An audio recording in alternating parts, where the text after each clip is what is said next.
this is Robert Estrin. Thanks for joining me here at livingpianos.com. And the question today is, why are Hamburg Steinways so hard to find?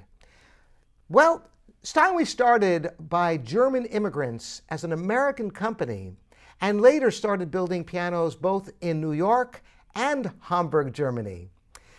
Well, the reason why they're so scarce in North America is because the New York factory services our whole hemisphere, North and South America and Central America, and the Hamburg factory supplies pianos to Europe and Asia.